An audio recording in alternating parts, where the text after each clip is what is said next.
Hey everybody in Serial Killer Country, my name is Brittany Ransom. And my name is Brian Joyner. And this is When Killers Get Caught, a podcast devoted to deep dives into the lives and psyches of the killers we love to learn about. Each week we'll discuss something new or interesting in the serial killer world, then we'll discuss one well-known or lesser-known killer and go deep into their childhood, lives, methodology, and most importantly, how they got caught. And then, because most serial killer fans love a little spook, Brian will lead us down the road of the paranormal into something that he found to be particularly creepy this week. For the first week of March, we are officially done with the Lovers' Weeks. Yay! No more terrible children's stories. No less terrible children's stories. Yay! Just more murder. Got it. I did decide that what I would be doing this month in March is kind of spreading my wings a little bit. As an American, I do have a tendency to fixate on American serial killers. And it's not for, it's for good reason. There are over 3,000 serial killers from the United States since 1900. Yeah. So I have a lot of sources to work with. But there have been a lot of fans via the TikTok and social media who've asked for people from their countries. And so this week I'm going to be discussing pretty much Australia's most prolific serial killer, Ivan Milat, responsible for the backpack murders. Ooh. Yeah, he's also a little more recent. He's he's the 80s. That's more not, so. okay. Well, it's better than like me picking people from like 1912 for the first month we did podcasts. Look, hey, people got to know about these backstories about all these past people. I just inadvertently, the whole like January. Yeah. My first 4 people were all people who killed within like the first 30 years of the 20th century. And so I've been slowly moving more towards the 21st century as I've been going. There you go. But before we even get into Ivan Milat, something popped up on Reddit's serial killer forum. Of course, when you're an avid serial killer fan, you're reading everything. And they brought up serial killers who were influenced or inspired by other serial killers. And more than once since I've created the TikTok and since we've started this, people have said to us, you're part of the problem. You're making these people, giving them attention. You're glorifying serial killers. Exactly. So, and when we were watching the Ramirez documentary, Richard Ramirez was inspired by the Hillside Strangler, or not necessarily inspired by him, but he really liked him. And like he was fanboying over the Hillside Strangler. He was fanboying over the fact that he got to be in the same cell. And he also really liked that one of his police detectives caught the Hillside Strangler. Yeah. So I started thinking, like, how many others exactly have this list? And so they started pulling up a bunch on Reddit. Like, John Wayne Gacy was a fan of Dean Corll. And if you are a fan of the TikTok, you'll know that that's one of the most popular videos from my states, because people in Texas were just very hype about this guy. I think it was because everyone in Texas was without power. I mean, yeah, it's Texas. I mean, but no, come on. That's not why. That could be part of the problem. Like, that video got so many views, and there were thousands of comments. But he's considered to be the candy man. He didn't actually lure children with candy, but that's something the media really fed into. No, he just poisoned kids with candy. No, he actually started grooming them by giving them candy. And then when they got older, he gave them drugs and alcohol and stuff. And then he murdered them, mainly when they were teenagers, middle schooler age. But some of those relationships he did start when they were relatively young. But they called him the Candy Man because he worked in a candy factory. I mean, it makes sense. I mean, they would call me the Blood Man then. Oh, no. Vampire dude. Name. But yeah, so John Wayne Gacy apparently was fixated on Dean Corll. The New York Zodiac killer, Heriberto Sita, was fascinated by the Zodiac killer from California in the 70s. Dennis Rader was a big fan of Harvey Glatman, a serial killer who he read about in detective magazines that liked to bind women. And so I'm like, well, BTK killer was into binding women. So I'm like, is this where his fixation started? Are we a part of this? I mean, so people. I mean, I don't know what I'm trying to say. I think it's really interesting. There's obviously a sort of different kind of people like it's intriguing to me that when it comes to the fan base, as of today on TikTok, I have 145,000 followers. Ooh. I don't entirely know the percentage of those people who are watching and taking notes and the people who are watching for the same reason that I am, because of a weird sort of fascination with people's minds. So you think some people are just like, this looks interesting. This gives me some hints onto what I should and shouldn't do. You never know. I mean, it's so interesting thinking that some of these people who are committing these crimes are just as big a fan of true crime and serial killers as you or I.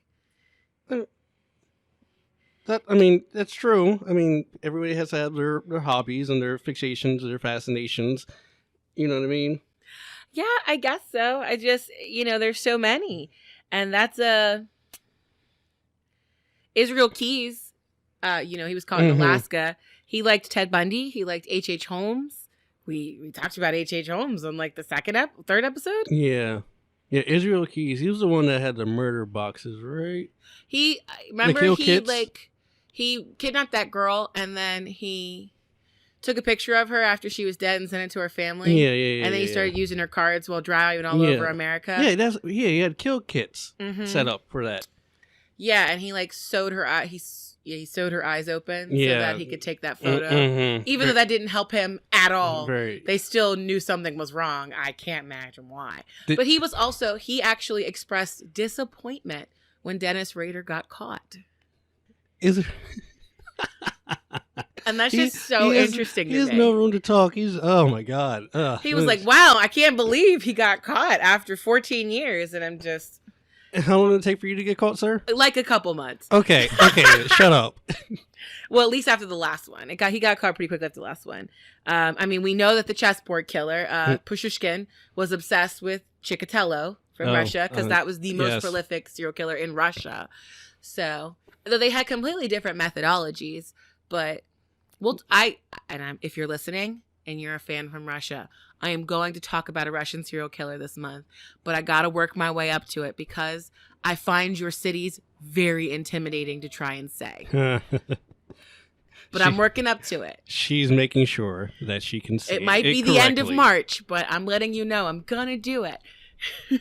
Right. But yeah, that just made me really think. Fun fact. Whenever you brought up Israel Keys and the picture of the girl. Yeah. Did you know that back in whatever year that they would take pictures of corpses? Like dead people? Yeah, way back in the back. Members? Yeah. Well, yeah, because it was so expensive. This I learned because remember I went to school for photography.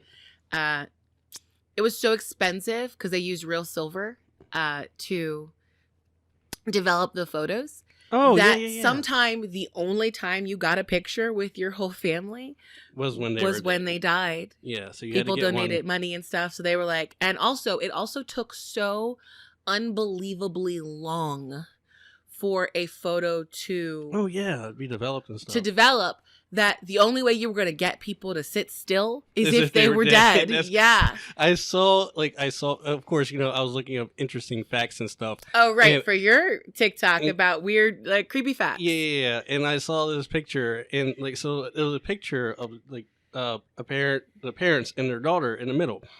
The only person that was still in the picture was the daughter. I was like, oh my God, because the parents were moving. Well, speaking of fun paranormal stuff, a lot of early ghost photos were done that way. This is true. With essentially, they would take a picture of something mundane, and then they would have someone randomly run through the frame about an hour later. Yeah, some fake spirit photography. Like a PA, personal assistant to the photographer, just running through the frame in a weird, ghost gown. Yes. Part of one of my interesting things that I love is just scams. I think I remember you mentioning to me that you wanted to talk about Houdini at some point. Yes, I did. And I love how much Harry Houdini hated psychics, and I cannot wait for us to have this conversation on this podcast. Oh my God. Because that back in the day, it was so scammy. It's still scammy now, especially on Montel Williams' TV show, those things from the 90s. Yeah. Sylvia Brown? Sylvia Brown and those people, Long Island Medium and things of that nature. And I don't propose to know everything about the scene world, the overworld, or the underworld, if I'm really honest.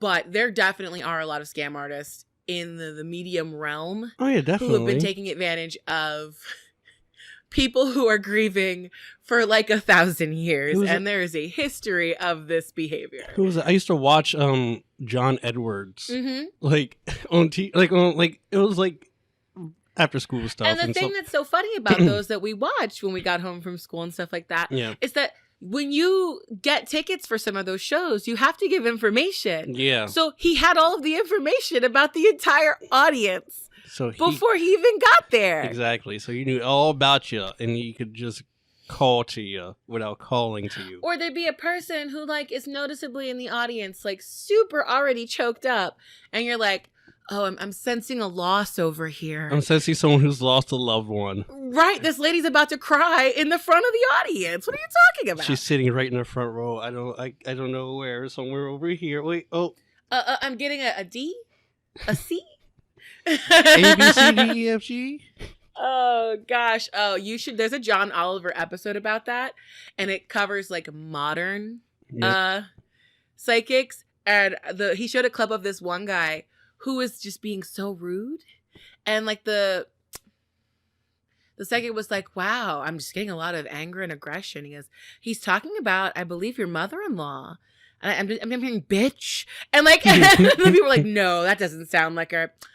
Maybe he didn't talk like that when he was alive, but he talks like that now. Oh, and I'm like, wow. Okay, yeah. Yeah. As soon as he died, his whole persona changed up. How about that? Oh, goodness. I don't know how we got to this, but we're going to move on. Spirit photography and fakeness and stuff like that. Yeah. There you go. But as I said, I'm going to be talking tonight about the backpack killer of Australia, Ivan Milat. And he is known to be one of Australia's worst serial killers to date. There is a movie that came out in 2005 called Wolf Creek. And it was inspired by these films. It actually did really well in the States, I believe. You said 2005? Mm-hmm. Oh, I was in high school. That means I probably watched it because you know me. I love a good bad horror movie. Yeah. But like I said this week, talking about Australia's most prolific serial killer, or less prolific and more infamous serial killer, Ivan Milat. He only killed 7 people, but 7 is still quite a lot. Yeah. You kill one person is still a lot. Well, I agree with that. And so Ivan Milat was born on December 27th, 1944 in Guildford, Australia. He was born to Stephen Malott, a Croatian immigrant, and Margaret Pilston, an Australian native, and he was 5 out of 14 children. That's still a lot. That's a lot of kids. Never in my life would I ever dream of having that many kids. Yeah. The two married when Margaret was 16. They first lived in Bosley Park before moving their family to Liverpool. Now, a family of that size obviously struggles financially, and the book Sins of the Brother by Les Kennedy and Mark Whitaker really reveals how bad things were. I think I mentioned to you when I was looking for this book to resource this. This book is like 500 pages long. Oh, right. I was like, that's nothing to... Well, I was like, that's nothing to me. It's less about that. It's probably one of the larger serial killer books that I've come across. And it's just about him, right? Yes, okay. This is about him and his family. And so this is where a lot of the source material for today's episode came from. I was not able to get an actual copy in the States because trying to order it in America is about $1,000. So I am going to get a copy, though, from Australia, imported here. But I have to go through, like, Australia Amazon. Oh, goodness. Good luck with that. But I was able to get, like, some chapters in PDF forms. So I could at least get some of his background information. So the family mainly lived in cottages, and we're talking about dirt floors, sheds, decrepit houses, and really rural North South Wales. Ivan's father worked 10-hour shifts as a wharf laborer, and so he would leave early in the morning and arrive late at night, taking these like 2-hour-long train rides over to Sydney, to the coast, to come, and then he would come back. So he was out of the house like 14 hours. 14 hours. God. He would come home exhausted, and then a couple years after that, the family started a small garden, and they sold goods at local markets, and that became sort of a family business. But Stephen's work on the wharf was just physically demanding. It left him completely exhausted, grumpy, and particularly violent. One of Ivan's siblings, Boris, has been one of the only siblings who have been openly talking to the press. And so there's a lot of different interviews that I watched from Boris. And Boris really opened up about the horrible things that happened to him as a child. Just horrible arguments between his parents. His father was a heavy drinker.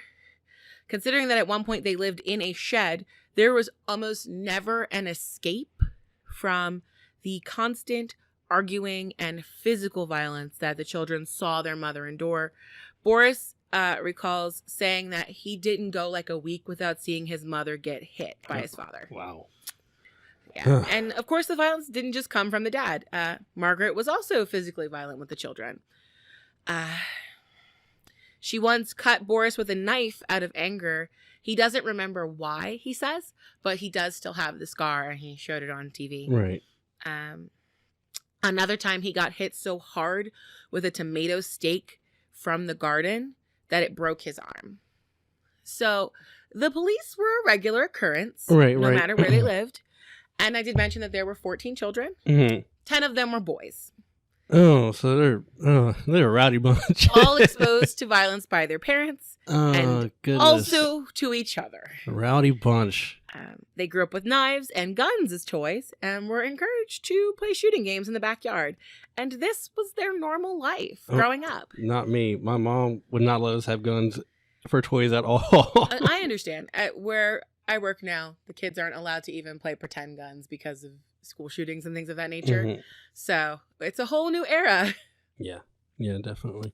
But in the 1940s and 50s, everything just kind of was okay. But I would say with that information, it's not particularly surprising that Ivan got into criminal trouble at a young age. All of the boys did. Ivan was the only one, though, who displayed antisocial behavior, and it really began to present itself at about 10 years old. He very clearly enjoyed hurting his siblings and giving pain to people. Yes. Boris said that he overheard him boasting to his friends that he would go out at night and get into trouble, and that one time he cut a dog in half with a machete. Oh my God. That was when he was 12. What? Boris is actually quoted as saying, he was going to kill somebody from the age of 10. It was built into him. He had a different psyche. He's a psychopath, and it manifested itself with, I can do anything. I can do anything. I knew he was a one-way trip.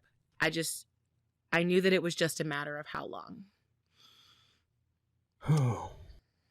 So, well, this is one of those cases where this time it's not a surprise at all. Right. When things escalate. He saw it coming.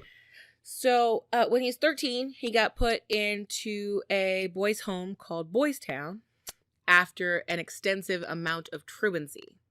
He just started skipping school, and that's the same way it works here in the States. If you miss a certain of days, they just go, excuse me. Yeah, hi. Where is your child? Yeah. So it works very much the same way there.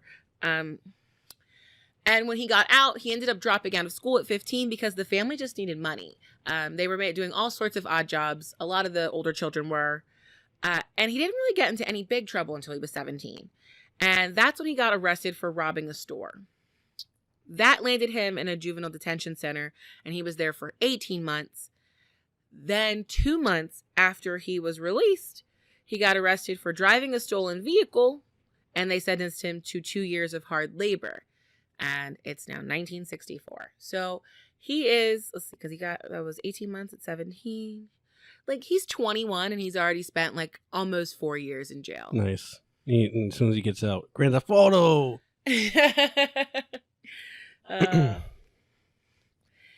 So next 3 years, kind of,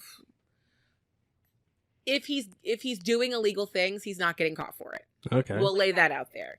I'm not going to say, judging by his pattern of behavior, I doubt he really ever stopped. Yeah, he's doing something. You just don't know about it. Right. It's not until September of 1967 that he gets arrested again for theft and sentenced to 3 more years in prison. So, like I said, again, we have another lull in crime from Ivan.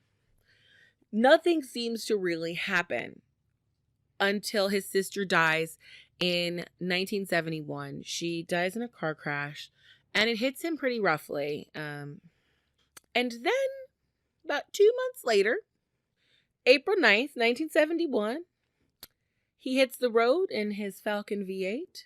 I'm not entirely sure what kind of car that looks like because I'm not really a car fan. But he picks up two 18-year-olds in Liverpool who are trying to head to Melbourne. Mm-hmm. Apparently, both of these girls were prescribed Valium, and they dozed off while he was driving. Oh, nice. When they wake up, they're on a dirt road, and Ivan pulls out a knife and says he's going to have sex with both of them.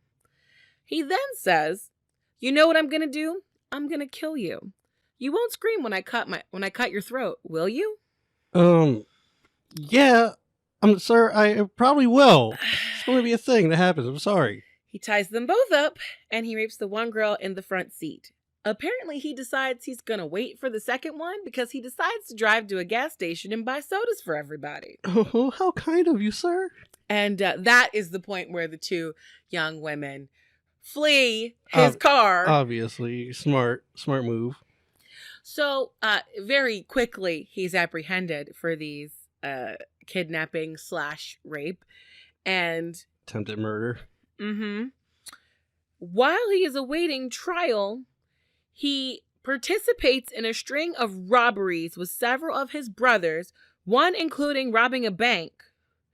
Then he fakes his own death, a suicide, and flees to New Zealand, where he hides for 3 years. Wait a second.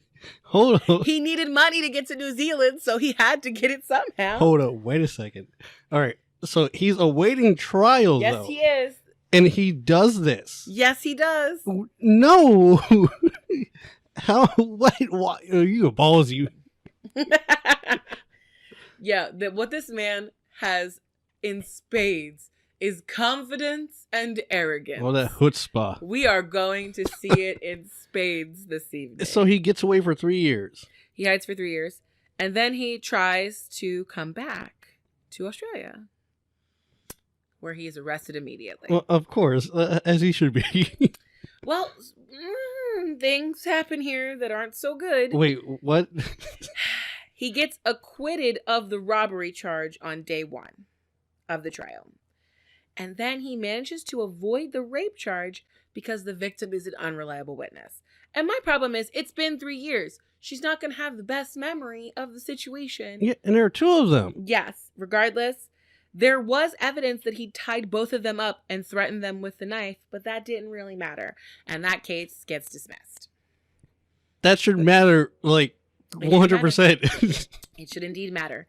He moves on with his life. And in 1975, he moves in with his parents, who have now moved to a nicer home in the suburbs of Sydney called Guildford.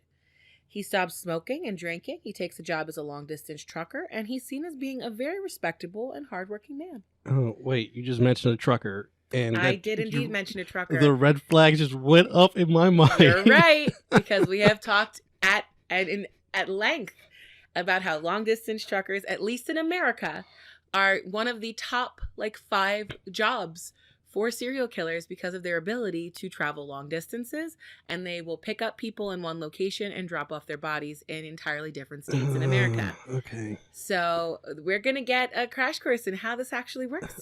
Let's get it.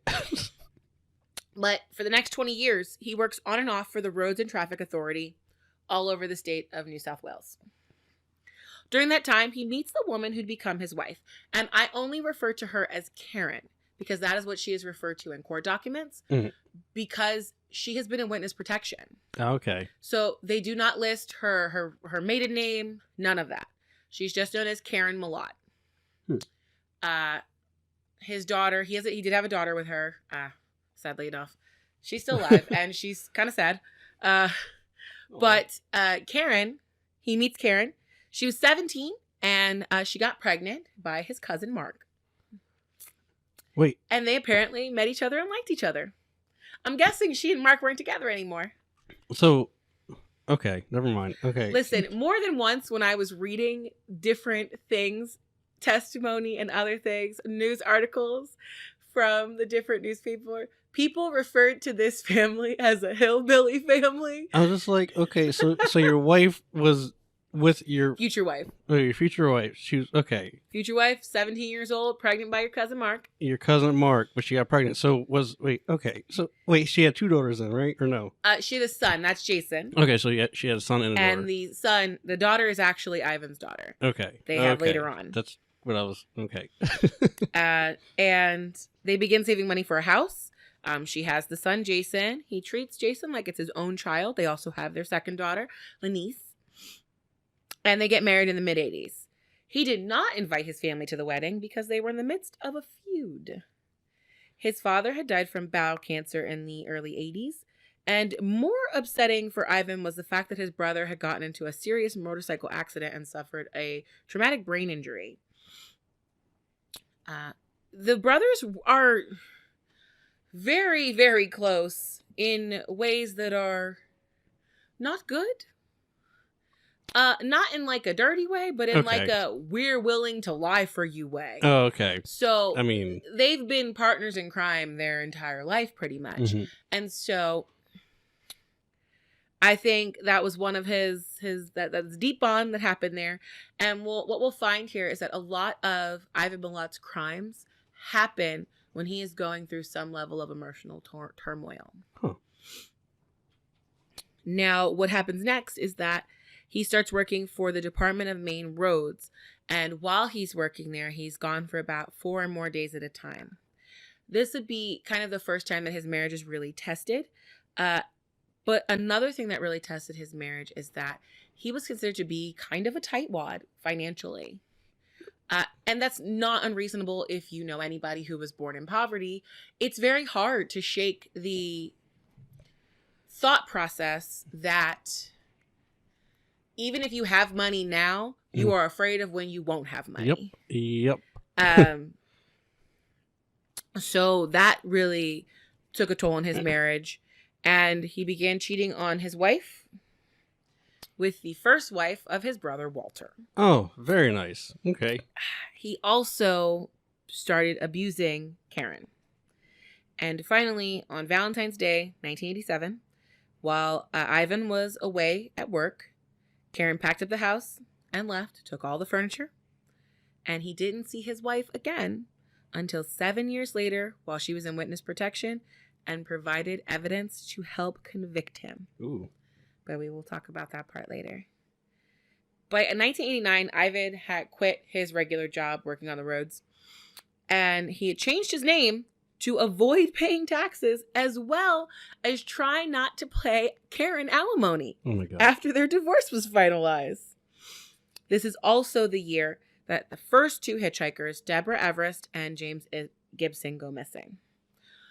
So before I get into the different missing people who were murdered, I have to explain where this happened because it's not like you know about it. So the city, it's called Anglo State Forest. It's about 2 hours away from roughly like the center of Sydney, Australia. It is 3,800, hectares? Which is about 14.5 square miles for my American listeners. Okay. So this is a pretty large forest. It's easily accessible from Australia's busiest trucking road called Hume Highway. It is a very popular place for people to go hiking and backpacking. So back to our first 2 victims. Deborah Everest was 19, and so was her companion, James Gibson.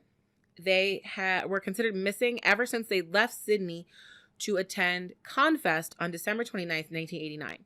Confest is an outdoor camp-out festival that's been going on in Australia since 1976. Sounds like my kind of place. I immediately thought that as soon as I saw this. I was just like, wow, this sounds like exactly the thing you were just telling me that you love to go to. And of course, nobody could go to Confest or any other cons in 2020 because of COVID. But and honestly, when I was looking up Confest, it kind of reminds me of Burning Man, but in the woods, and it's slightly less chaotic. Like there are different tents of things that people can do, yoga, learning about finance, all sorts of interesting things. Yeah, that's what Lost Lands is all about. That sounded more interesting to me. It's the same thing. I don't know. Maybe I would want to go now. I don't know. It's a dubstep Burning Man. Okay, see, maybe I'm not entirely uninterested in this now. But the next people who go missing are Simone. It's just one person. Simone Schmidl, 21, from Germany. She's also last seen leaving Sydney for Melbourne on January 20th, 1991. Then a German couple, forgive me, Germany, Gabor Nogebauer and Anja Habschied, 20 and 21, are last seen leaving a King's Cross hostel for the city of Medora on December 26, 1991. And then 2 British backpackers, Caroline Clark and Joanne Walters, are last seen in King's Cross on April 18th, 1992. Okay. As you can tell from the timeline here, December 29th, 1989, then there's a gap. But then from January and on, it gets more, they're faster closer, and faster. closer. Yeah, so we're getting where am I criminalized terminology when I need it? But there's an escalation that's happening here. And they're all reported as missing people until September 19th, 1992. 2 people are jogging and discover a corpse that's been hidden. They report it to the police, and the next day, while out canvassing the area, the police find a second body about 30 meters, 98 feet, away from the first body. These are the bodies of Clark and Walters, who are the last 2 to be killed. So they were the first to be found. Right. Walters was stabbed 14 times. 4 times in the chest, once in the neck, and 9 times in the back.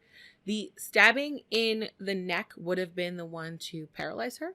Okay. But the other attacks are just excessive at that point. Clark was shot 10 times in the head at his burial site, and the police believe that she was used as target practice. Oh my God. They thoroughly search the area, but they do not find anyone else. So they just find this one person? They find 2 people. No, two bodies. They find 2 bodies. Yeah, they find Walters, and then they find Clark. Yeah. Next day. October 14th, 1993, a man is out camping in kind of a remote area. He's searching for firewood, and he comes across bones. When he returns with the police, they find 2 more bodies. These bodies the 2 extra are labeled as Gibson and Everest. Gibson is found curled up in the fetal position and stabbed 8 times. Ugh. The knife was large, and it cut through his upper spine, as well as where the placement would have punctured both his heart and his lungs. These were all kill hits. Right. Everest had been beaten horribly. Even with just there being a skull, her skull was cracked in 2 places, her jaw was broken, and there was even a knife mark in her forehead. Oh, wow. She'd also been stabbed once in the back.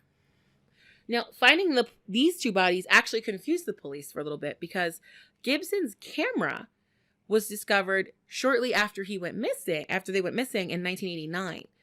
And that was December 31st, 1989. And then his backpack was found March 13th, 1990, on the side of the road in the northern Sydney suburbs. So 75 miles away from the forest. Yeah, how did that happen? 120 kilometers. Personally, what I'm thinking here is that this was a drop. Especially because, remember, where does Ivan's family live? In the suburbs of Sydney. They live in the suburbs of Sydney in a city called Guildford. Yeah. So I'm thinking that Ivan dropped those things there specifically to try and lead people away from the actual location of where the murders and the bodies were buried. So wait, so they found a backpack a year after they found. Well, about 3 months later. Okay. So they find the camera first. And in then the same area, and then 3 months later, they find the backpack. Okay. So in the same area. But that's still 120 kilometers from the forest. I want to just burn that stuff, not keep it, or just leave it there so people can find it. Serial killers like their trophies. Yeah, but he didn't keep it, though. He just left it to the side of the road. Well, I think also, too, this kind of forced the police to look at a completely different area and sent them on a wild goose chase. That's probably what he was thinking. Okay. Mm-hmm. Now, November 1st, 1993, a skeleton is found in a clearing near a fire trail during a police sweep. Just in case you don't know, fire trails are roads built specifically to be accessible during forest fires to allow emergency personnel to get to certain areas. Places that have frequent forest fires or bushfires, as they're called in Australia, use this tool to help manage fires when they pop up. Mm-hmm. Very popular in California. They have a lot of fire trails. Same thing in Australia. Right. The body they find on November 1st is Schmidl, and she has 8 stab wounds. 2 in her spine and others that would have punctured her heart and lungs too. The clothing, however, they find at this site isn't hers. It belongs to Habshid. The police continue searching and 3 days later find Habshid and Neugebauer. I'm messing it up every time I say it. And that's November 4th, 1993. They're located in shallow graves, face down, with their hands behind their back. Habshid had been decapitated, and despite an extensive search, her head was never found. Oh. Neugebauer was shot 6 times in the head. A disturbing fact about these remains is that there were signs that their deaths had not been quick. These were signs of obvious escalation and increased rage with the last 2 as well. Mm-hmm. So I do want to say something here. I like the police in Australia based on this case. Okay. So the first 2 are found and they do a big sweep. Nothing happened. You know, they're like, okay, we did our best. After the October 14th body is found, the police are like, okay, so this seems like a serial killer. And they immediately put their hands together and they form Task Force Air, a group with over 20 detectives and analysts, and they begin trying to create a profile on the killer. They put out a $500,000 reward. They begin releasing public warnings, specifically to international backpackers, and they also start telling people, do not hitchhike on the Hume Highway. Right. This is probably where all these people were picked up. We're not entirely sure, but just to be careful. Right. Information lines are set up, and within 24 hours, they have 5,100 calls logged. And they immediately have just a serious pile of data to sort through. Eventually, more than 1 million tips are sent to the police, and they ended up following up on over 10,000 leads from those million calls. Wow. Because they were entering into this was almost like a cold case. Mm-hmm. Because all of these disappearances started, years and years beforehand. So they kind of threw everything they had in terms of like forensic abilities and policing in the 80s and 90s at this case. They brought in a man by the name of Dr. Rod Milton. He was a forensic psychiatrist who had consulted on previous serial killer cases, and he's the one who ultimately ends up giving them the profile. He immediately lets them know whoever this person is, they're very comfortable in this area. And these murders were planned out. This was not opportunistic in nature at all. He noted that Caroline Clark was killed in a very cold and calculated fashion. Her clothing was used to cover her face as an attempt to depersonalize her, and she was shot first time while kneeling. In comparison, Joan Walter's murder indicated rage and almost an uncontrollable frenzy. Her clothes were in disarray, things were pulled up, pulled down. Her underwear was cut off as if it were a trophy. When the police asked him why they thought the killer had done this to Joan, he said that one was for pleasure. Uh-huh. Milton is the first one to potentially point out that this may have been done by a duo because of the differences in kills. Right. And, well, also... Yeah, because you get one of them is sexual, like a bit of a sexual sadist. Yeah, the other and the other one might just be killing for... Yeah, you had the rage. Simple release. Yeah. Also, the shots are a rage too, because if you want to end somebody, one shot to the face is sufficient. That's usually all you need. 10 times is excessive. Yeah. And generally indicates that person's angry. Yeah, now you're just wasting bullets. So Dr. Milton gives them this list for the profile.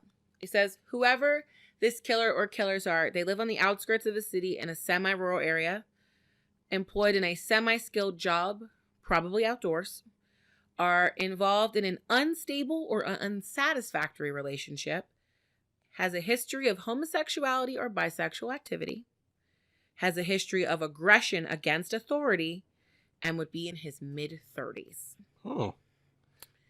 That is the official profile that they go with. The only one that I wasn't able to find the information about is the history of homosexuality or bisexual activity. Right. That wasn't necessarily deemed, I think, an important aspect of people reporting on this case.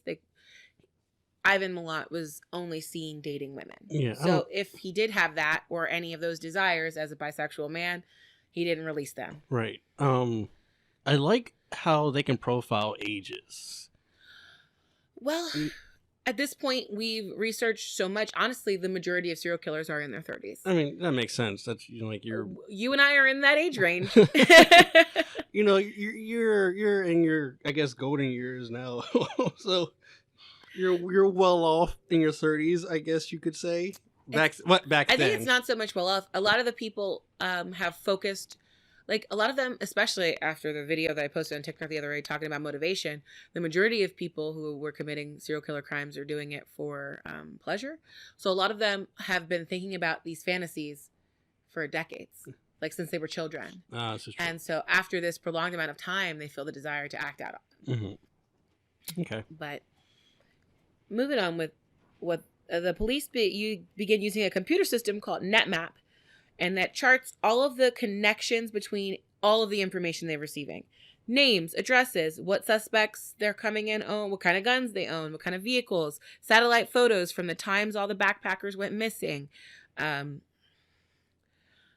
police were just aware that they had a lot of the facts, and they thought they had the facts to find the killer. They just needed to find the link between it all. And that link was a man by the name of Paul Onion from Birmingham, England. When Paul was 24 years old, he'd been in Australia backpacking, and a man tried to rob him on Hume Highway. Convinced that he had a brush with the killer, he contacted the Australian High Commission located in London on November 13th, 1983, and they put him in touch with Task Force Air. He spoke over the phone with them and gave them details of the attack, a full description. He said he met the man named Bill on the highway on the way out of Kassala on the way to Mildura. He said that they were less than a kilometer away from the forest, and Bill pulled out a revolver and a rope and told him it was a robbery. Ooh. Paul jumps out of the car, takes off running. He says that Bill pursued him and shot at him. He manages to flag down a passing driver. Her name was Joanne Barry. And then they got away as quickly as they could. It would be 5 months before he hears back from the task force. Oh. So at that point, he thought that he had been completely ignored. Right. Back in Australia, though, Ivan's name is popping up all over the place. Reading through their many statements that they've been taking, they find something from Ivan's brother, Alex. And he had contacted a detective in October after the second set of remains were found. Alex said that 18 months prior to that, he thought he saw 2 women tied up in the back of 2 cars with a group of men near the Anglo State Forest. The problem was when the police went to look into this, the details didn't match up. And Alex was just like, I said what I had to say then. Yeah. I don't have anything else to say. Yeah. So they just decided to cross this account off of the list. But he was, what he was trying to do was probably like draw them somewhere else or to somebody else. We'll see. Another report comes out from the wife of a worker at a building materials plant who says that she was suspicious of a man her husband worked with. That tip was also made in October and referred to a man named Paul Miller, an alias for Richard Malott, Ivan's younger brother. This was in reference to Richard telling people at work, there's more bodies out there. They haven't found the Germans yet. I know who killed the Germans. What? Okay, yeah, no, that's not something you just say out of nowhere. So yeah, I would have just turned his ass in. That's a month before the 3 Germans are found. He's also quoted as saying, stabbing a woman is like cutting a loaf of bread. How would you know, sir? How would you know? And when he was brought in for questioning, he denies everything. Oh, you didn't say none of this? No cutting lady bread? Nothing like that? But as far as, it's December 1993, during these couple of months between October and December, they narrowed the list of suspects from 230 to 32. Oh, well, you're shortening the range. There you So, go. yeah, absolutely. Around this time, like December, early January, the police began making discreet checks into Ivan Milat's work history. They're trying to get the dates he took vacations, days off, where he traveled for work, to see if any of that crossed with where the backpackers were picked up, Mhm. and if he was off for a certain amount of time where he could have had time to kill them. They approached his brother Walter while checking out Ivan's gun licenses, because apparently that was a location where Ivan kept some of his weapons at his brother's house. Oh, nice. Even though they were trying to be like quiet about this, Ivan did realize that he was a person of interest, and he started hiding his weapons in different spots in Walter's home. So Walter didn't know where the guns were by the time the police got there. Okay. By the end of January, they were solid on the fact that all of the backpackers were picked up while hitchhiking. They looked up attacks on travelers who had left the Liverpool area, and this is when they noticed Ivan Milat's acquittal for the 1971 rape and kidnapping of 2 hitchhikers. So the dots are connecting. At this point, January 1984, he is the number 1 suspect, but all they have right now is circumstantial evidence. Right. It's not, yeah. So April 13th, from roughly January to April, they're just going through statements. They're reading all these documents, all this information that's coming through. And a detective sees a note about Paul Onion. And so he goes to look up the police report about it, but he can't find it. And so thankfully, the constable who took the phone call had taken some notes, and they seek out Joanne Barry to confirm Paul Onion's testimony. Right. They confirm with her, yes, she did pick up a man who was screaming and jumped in front of her car. And she is able to confirm that it was a 4-door white car. The man had a mustache like the athlete Merv Hughes, who was popular during the time. Okay. That's April, right? They fly Paul Onions to Australia on May 2nd. He takes them to the spot where Bill attacked him. They show him 13 mustached men, and he correctly chooses Ivan Milat. Oh, his name wasn't Bill. Imagine that. They bring in Milat's ex-wife, and she confirms that they had been taking trips to a lake in the forest as far back as the 1980s. So what they have here is confirmation that he did attempt to murder and kidnap a man. Right. And also that he definitely has been in that forest before. Right, that's his regular stomping grounds. So they plan raids on 7 properties owned by the Malott family. And they're trying to do these all at the same time so that nobody has a chance to run and hide things. Right. So first up, May 21st, they go to Queensland. They take a flight to Queensland and they re-interview Alex Malott and his wife Joan. They try and make sense again of Alex's weird story about seeing these 2 women and a whole group of men in 2 different cars. But Joan actually provides kind of the smoking gun here. She grabs a backpack that Ivan gave to her, and he told her he didn't need it anymore.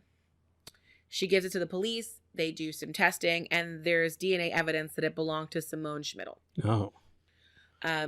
However, that doesn't even get figured out. So as they're going to all the different siblings, Ivan gets tipped off by one of his family members that the police have been to the house and are asking about a 4-door silver car he used to own.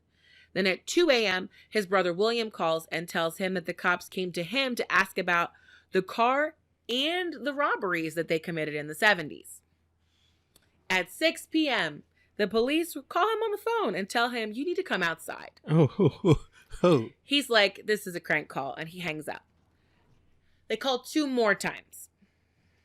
After the 3rd time, he and his girlfriend, her name is Shalinder Hughes, come out to find 50 armed police surrounding the home. Yeah, we were waiting for you. We weren't joking.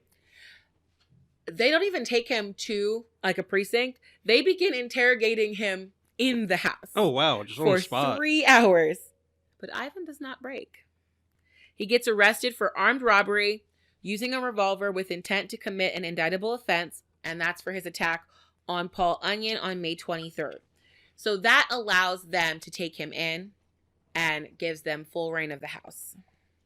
Nice. In his bedroom, they find 38 .22 cartridges in a container, and electrical tape used by that at the crime scene.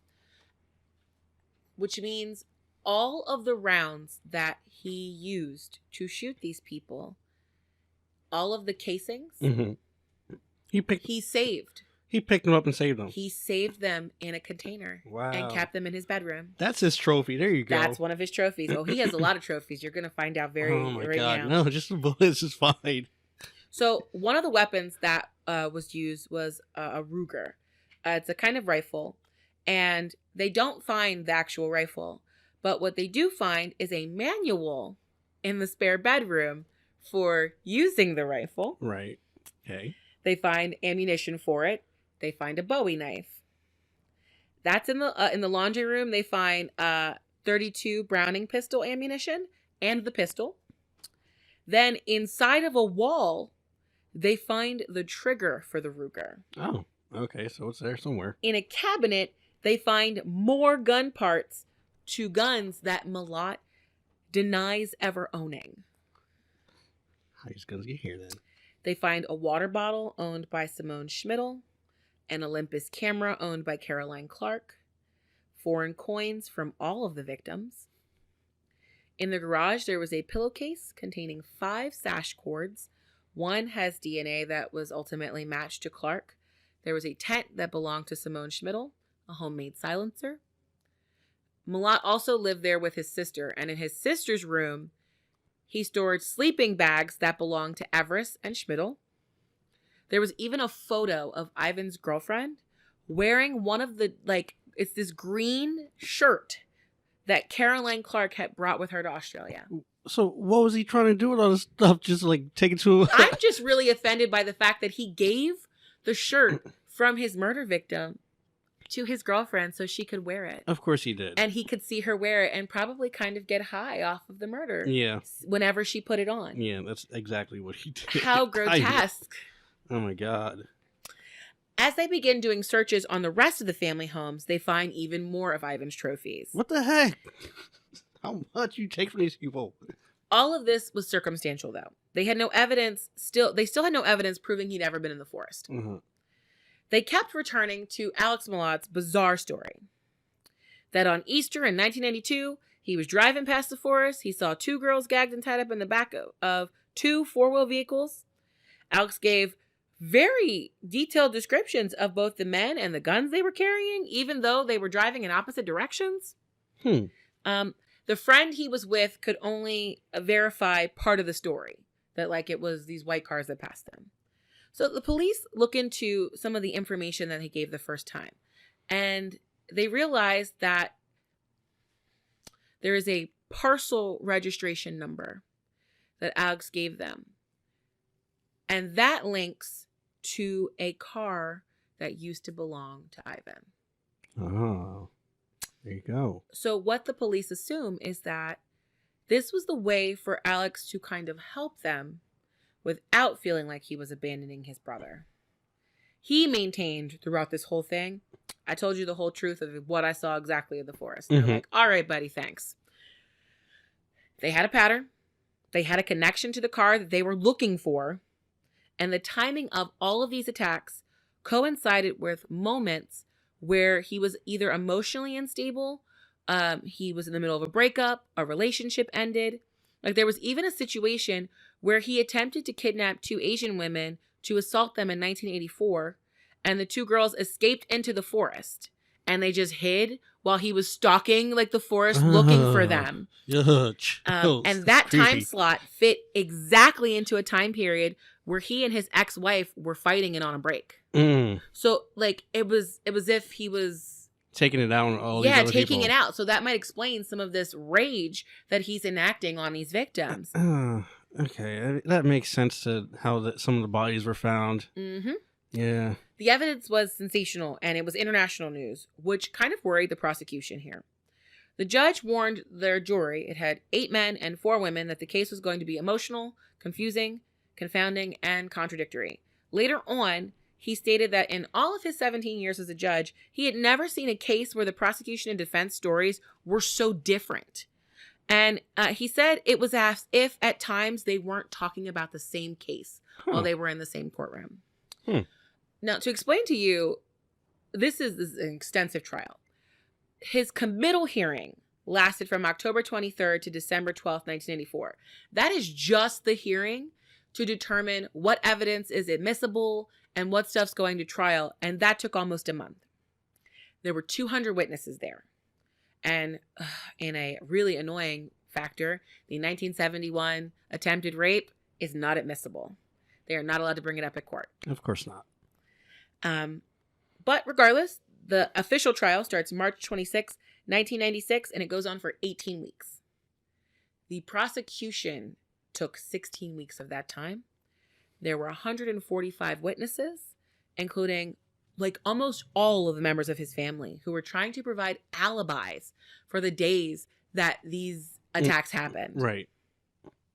Obviously, I don't have enough time to go into major details about everything that happened because this was a 4.5-month trial. But I'm going to give you there were 2 key witnesses that really hurt the defense. And then, well, I'll get to that part. So the first one was Karen. At the time, she was 37 years old. She got on stand. She rarely looked at her ex-husband. And she recalled 4 different trips to the Anglo State Forest with Ivan just in 1983 alone. On 2 occasions, he'd gone to shoot kangaroos, and he finished one off by cutting its throat. The other 2 times, they drove around. They had a picnic. Also, don't give me that look. Apparently, kangaroos are not seen as exotic in Australia. It's just normal. It's like deer in Pennsylvania. Oh, that's what I was going to ask. I was like, is it like You're deer hunting? Yes, it's like deer hunting, honestly. There are a lot of them, and some of them are beefy. We've seen those pictures. Yes, we've seen those pictures. So hunting kangaroos in certain areas of Australia is not seen as the worst thing in the world. I'm mad you looked at my face. I absolutely saw your face go, he was killing kangaroos? Oh my. I mean, he killed people, but kangaroos? He's killing kangaroos on top of people? Oh my God. Okay. She also mentioned that when they drove through the forest, he didn't need a map. So he was familiar enough with the area that he didn't need a map. She was under witness protection at the time, which is why we don't know her use or last name. Mm-hmm. She also discussed on the stand how adept he has always been with guns, and she was able to tell the court several of his aliases, one of which was Bargo Bill. Oh, there you go. There's Bill. Hey, There's Bill. Bill. And that brings us to the second witness, Paul Onion, who escaped in 1990. Who escaped from Bill? Yep. And the identification of him and those photographs helped to lead to Ivan's arrest. Mr. Onion is now 30 years old, and he tells this story to the courtroom about how he pulled a revolver on him after he was hitchhiking. Malott says it was a robbery, but Onion saw rope sticking out of the bag. Oh. And so he says, it was just a bag with dirty colored rope. I saw the rope, and that scared me more than the gun. I undid my seatbelt and jumped straight out of the vehicle. He tried to flag down passing cars as Malott is chasing him and firing at him. He said, I heard the gun go off. I just froze, and then I started dodging and weaving as fast as I could. When no car stopped, Onion said he was about to give up when he felt Malott's hand on his shirt. Ooh. He struggled and managed to get away. And he said, once I broke free, I thought the next vehicle that I come to, I'm just going to stand in front of it. And if it runs me over, oh well. Yep, that's what I do too. But the young engineer is shocky. He stopped a passing van. He jumps inside, locks the door. The people inside are going, get out, get out. No, drive, and drive. He's like, no, that guy has a gun. I am not getting out of this car. They shoot off, and Onion had left all of his belongings in Malott's vehicle, but he said the last thing he remembered was seeing that stupid grin on the face of the man who just tried to shoot him. Now, the part that I laughed at when I said happens in the 13th week of the trial. Malott decides that he's going to be a witness. Bad. Not a good idea. Bad decision. He swears to tell the truth. The whole truth. This is surprising because there is a mountain of evidence against him. And mind you, there's been 12 weeks of witness testimony against him. But regardless, he decides, you know what, I don't mind. I can handle being cross-examined. No, you can't. Gets up there wearing this dark blue suit, cool as a cucumber, answers questions from his attorney, lies his ass off. says he has no idea who any of those victims are. He's never seen Paul Onions in his life. He did admit to having 30,000 rounds of ammunition for rifles at his home, but he had no idea how the Ruger rifle parts were in his home. You'll remember, one of them was found inside of a wall. Yeah.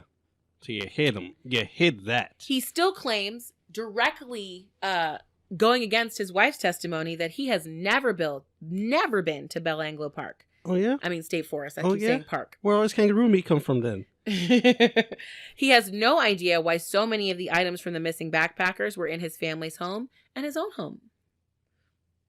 But then the Crown Prosecutor, Mark Tedeschi, cross-examines.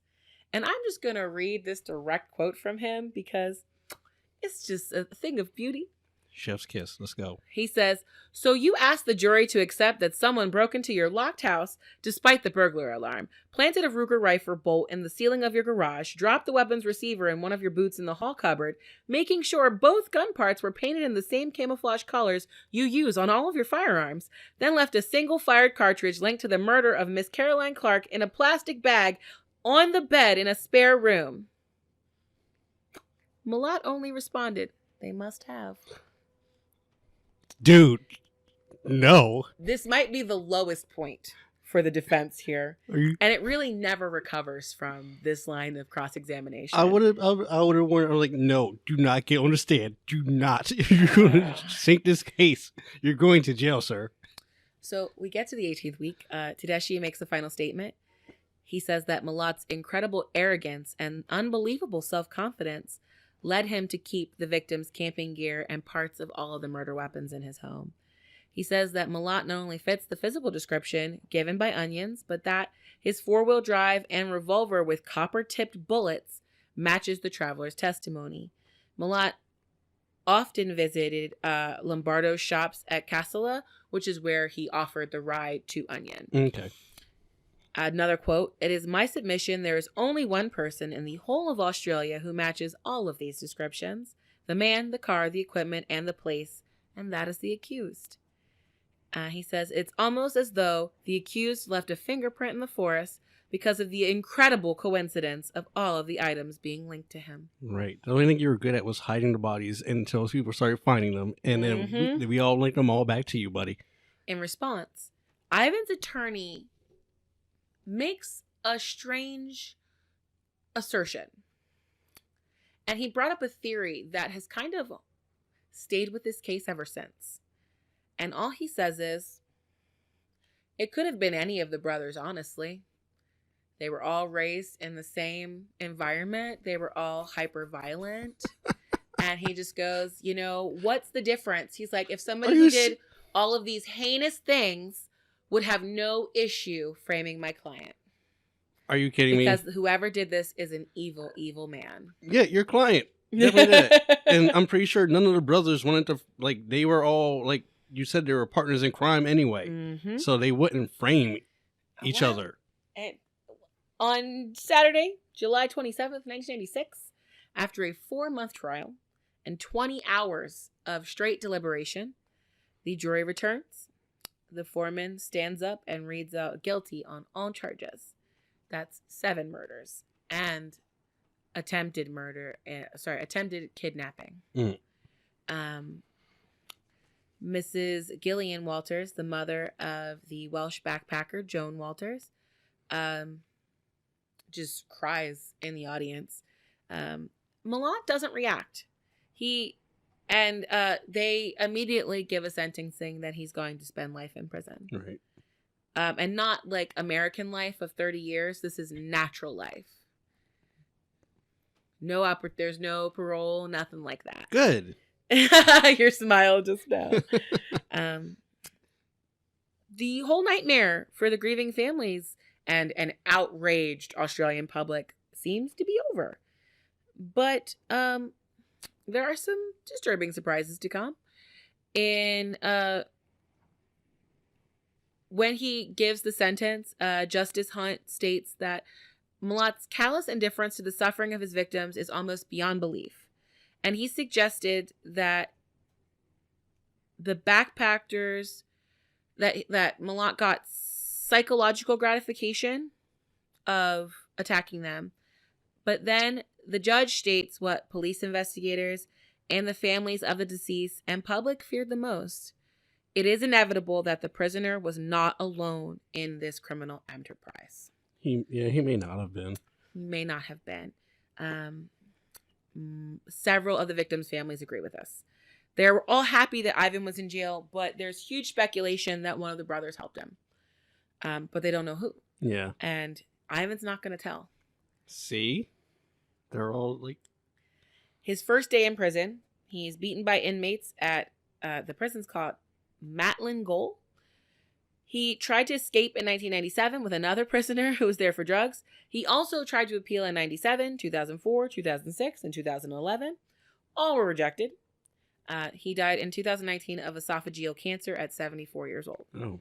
He wrote to his family and told them not to pay for his funeral because he wanted the state to pay for it. And then the head of the prison told the Canberra Times that they would under no circumstance pay for a funeral. He was cremated, and they took the money out of his prison account before they closed it to pay for his cremation. There you go. I'm going to end this story kind of with an interview that I also watched from Boris. It happened shortly after the trial. He was in hiding, actually, and reporters, just very good at their job, tracked him down. And they asked him, "Do you think your brother is innocent?" And Boris answered, "All of my brothers are capable of extreme violence, given the right time and place individually. The things I can tell you are much worse than what Ivan's meant to have done. Everywhere he's worked, people have disappeared. I know where he's been. If Ivan's done these murders, I reckon he's done a hell of a lot more." They asked him, "How many?" And Boris responded, "About 28. Oh. To date, Boris is the only member of the Malott family who has publicly denounced him, something that has cost him his family and left a lot of Australians wondering if there are more bodies in the Anglo state forest. Ooh. And that is where I end. Good story. I mean, terrible tale, but yeah. Good. I knew who Ivan Milat was, but I didn't know like this weird bond. Like I said, the main book I was able to get some chapters from, but I would love to read up on the connection between all of the brothers. Right. The book is called Sins of the Brother by Mark Whitaker and Les Kennedy. There's also another book called the Backpacker Murders. And just, yeah, but I would really love to read Sins of the Brother.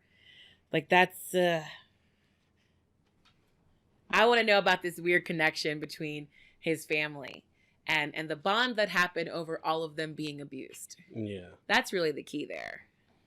Oh, goodness. But what are you going to talk to us about today, Brian? No killers, hopefully. Well, that's good. Yeah. That's just, that's my forte. Yes. Oh, goodness. Hold on a sec. All right. So this week, we'll be headed out east. Not East America. Crossing the ocean? We're crossing the ocean. All right. International spook. This is international. So since Brittany's doing international, I want to do like an international story. And since it's officially Women's History Month, okay, I'll be talking about some interesting women in horror. Oh, I'm here for this. All right, fantastic. Great. So yeah, we're going to Japan. Oh, yes. Long, wonderful history of very creepy monsters. Yes. And lovely ghost stories. They have some very, very great, good tales there. I mean, not to mention the creation of anime. We love you, Japan, for this. I love Japan for everything, okay? I feel you. After COVID, that's where we're going. Yeah. But we're going to be taking a look at some of their urban legends. Ooh. Yeah. So, according to Wiki, Japanese urban legends are stories in Japanese folklore which are circulated as true. So, wait a second. Yes. So, when we talk about our urban legends, it's seen as like, we know this is fake, but we love to talk about it anyway. So, in Japan, it's viewed as this has definitely happened. Absolutely. So, it's kind of like our no sleep, but in real life. Absolutely. Okay. It's they believe this, that this stuff will happen to you, or yeah. That changes so much for me. And it's great, right? I just love it. That's mind blown. Mind blown. Oh, goodness.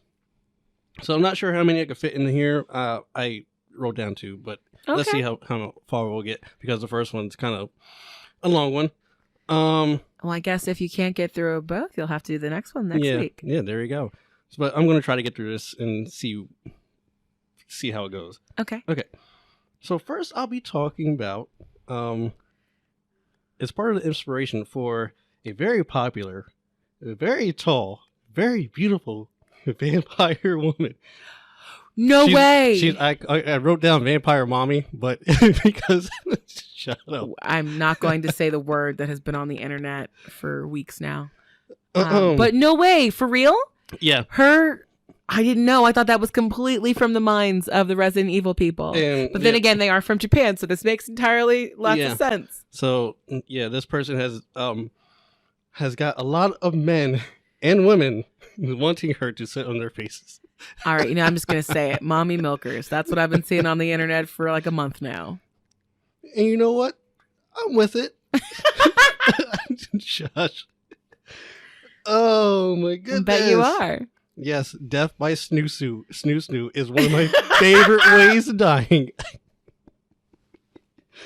I don't care who knows it. No kink shaming, shut up. Oh, seriously. Just explaining lots of things about our relationship right now. Shh.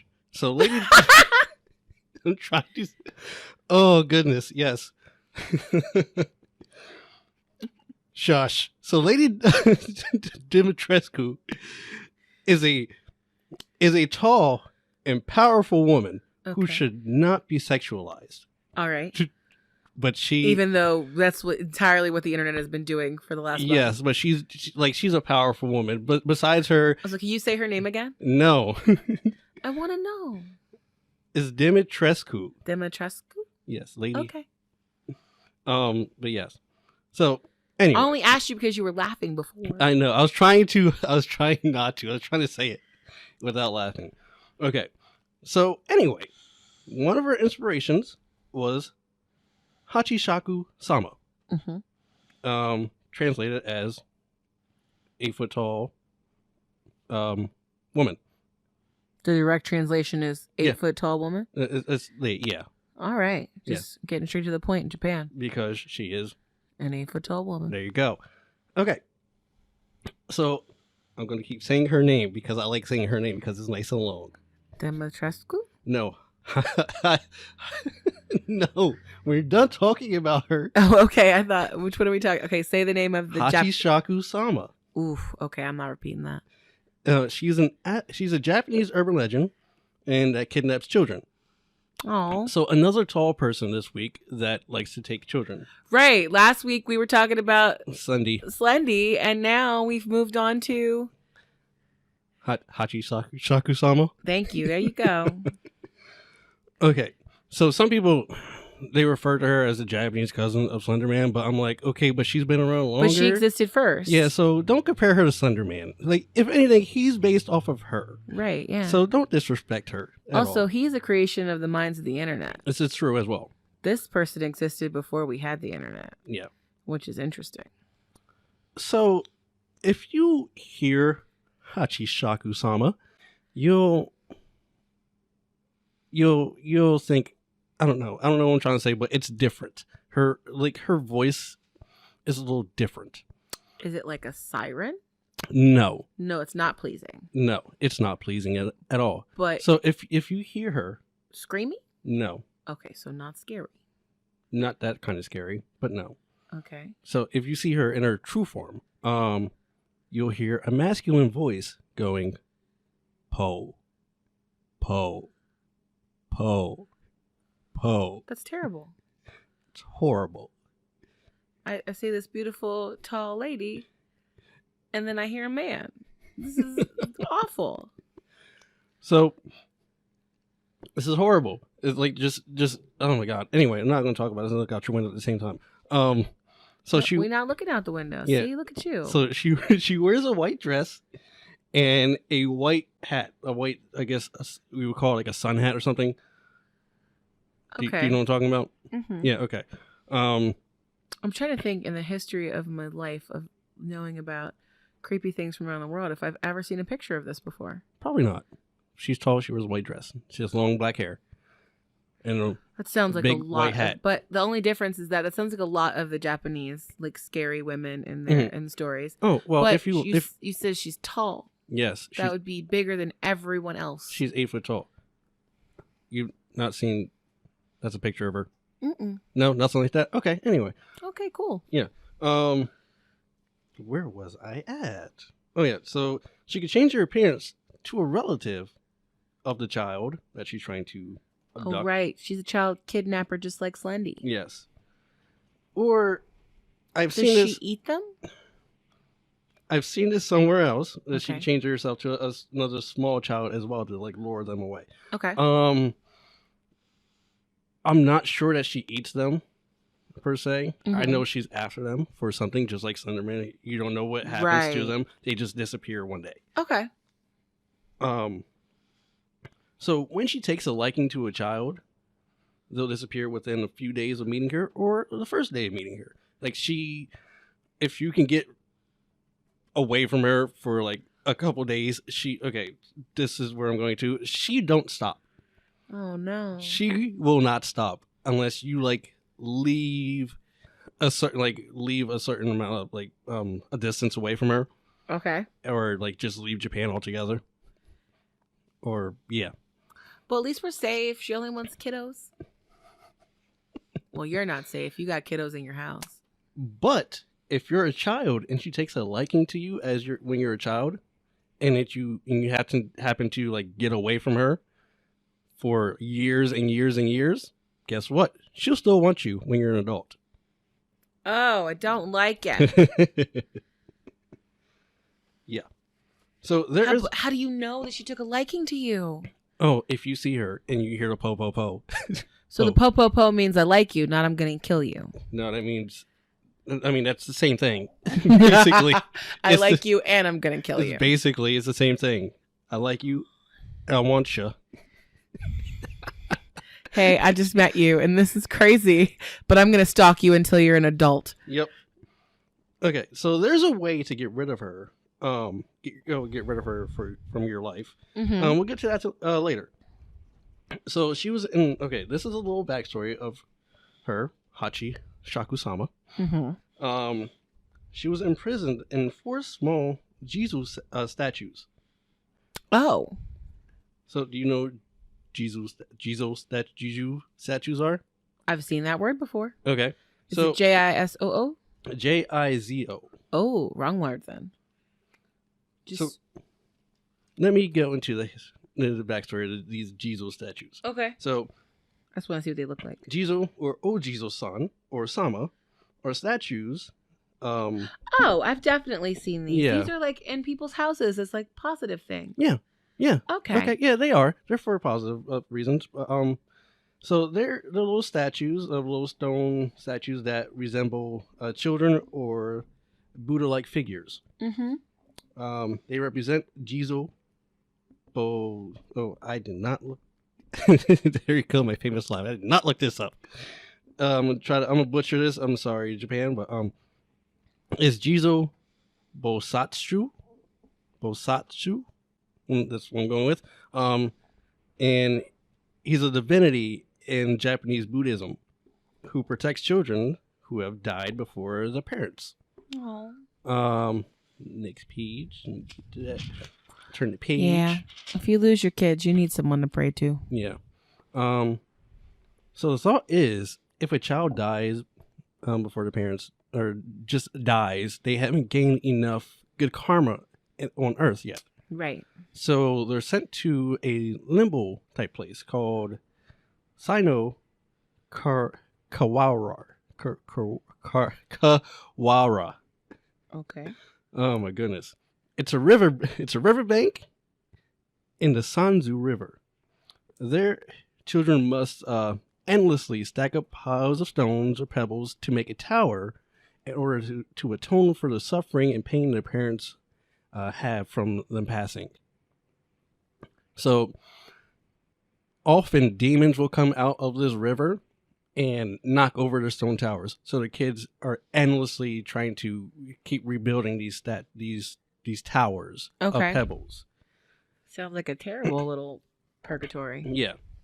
So you'll usually see a tower of stones next to one of these Jesus statues to help shorten the kids' time. Right. So if you see a little Jesus, if you're in Japan and you see some stones knocked over, pick them up, help the kid out a little bit. So is that where the stacked stones thing comes from? Yeah. Okay, so we just took that in the West and started doing it. Is that over here too? Yeah, I've seen people just make little like piles of stones. Oh yeah? Yeah, and they're just all over like the woods and stuff. And I always wondered what it was about. That might be. Ooh. We just took that from, we didn't even know what that was from? I don't know. Because that's a real dark piece of lore. I'm not sure about that. But the actual Jesus, instead of moving on to enlightenment, he chose to spend his eternity helping lost souls of children going across the river. I guess I read that he would hide them in his sleeves so they'd be able to get across the river. Now one of these statues, I'm going back to Hachisaku-sama. Now one of these statues was broken, so there were 4 of them. So one of them broke, and it released her from her prison. So I'm going to get into the story I found about Miss Hachisaku-sama. It's a very long story, so that's why I'm not sure how long I'm going to be able to get through this. All right, get comfortable. Get comfy. Get ready for a nice long creep. All right.